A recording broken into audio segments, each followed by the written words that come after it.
কতদিন দোকানে থাকলে এরকম হতে পারে। একমাত্র বাচ্চার বাবা হলে আপনি বুঝতে পারবেন বাচ্চার আবদার মেটানো কতটা আপনার জন্য জরুরি। বাচ্চা জুস খাবে আবদার করেছিল, তাই জুস, চিপস এবং বিভিন্ন সদাই বাসায় ফেরার সময় আমি নিয়ে আসি বাচ্চাদের জন্য। আর এই জুসটা খাওয়ার সময় বাচ্চা গলার ভিতরে কি যেন বাজতেছে, সেই জন্য কান্না করতেছে, খাবে না।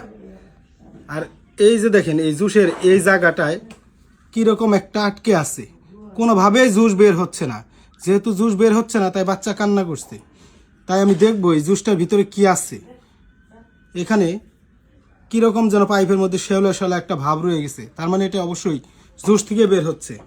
আম্মু তুমি কেসি আর এটা দাও তো, আমাকে একটা বাটি দাও, একটা কেসি দাও। এই বাটিটার ভিতরে আমি পুরো প্যাকেটটা কাটবো, কাইটা ঢালবো, দেখবো এর ভিতরের কি অবস্থা। যেহেতু এই জুসের তিগা আপনার পাইপের ভিতরে এই পরিমাণ ময়লা বা যাই কিছু হোক যেতে পারে, তার মানে ভিতরে কি আছে দেখেন। ভিতরটা ক্যামেরা দেখা যায় কি, ভিতরটায় কালো কালো কি যেন দেখা যাচ্ছে।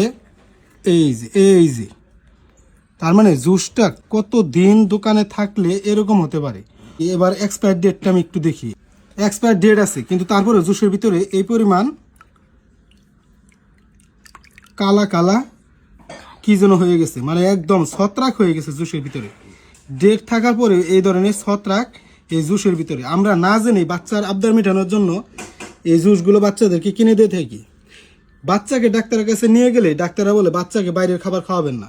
আমরা এটা কখনোই মানি না যে বাচ্চাকে কেন বাইরের খাবার খাওয়াবো না। এই জুসের ভিতরের থেকে এই পদার্থগুলো বের হচ্ছে, আর যেটা আপনার বাচ্চার পেটে গেলে বা আমার বাচ্চার পেটে গেলে কি ধরনের সমস্যা হবে সেটা ভুক্তভোগী আমাকেই ভুগতে হবে, সেই বাচ্চাকে নিয়ে। আমার বাচ্চার নিরাপত্তার স্বার্থে এই ভিডিওটা আমি করলাম। আপনার বাচ্চার নিরাপত্তার সাথে আপনি এই ভিডিওটা শেয়ার করবেন, যাতে সকল গার্জিয়ানরা আপনি সচেতন হতে পারে এই ধরনের বুয়া জুস থেকে। প্রাণ কোম্পানির একটা জুস, সুনামধন্য একটা কোম্পানি, সেই জুসে যদি এরকম থাকে, আর যে থার্ড ক্লাস কোম্পানিগুলো রয়েছে সেই জুসগুলোর কি অবস্থা একবার ভেবে দেখুন।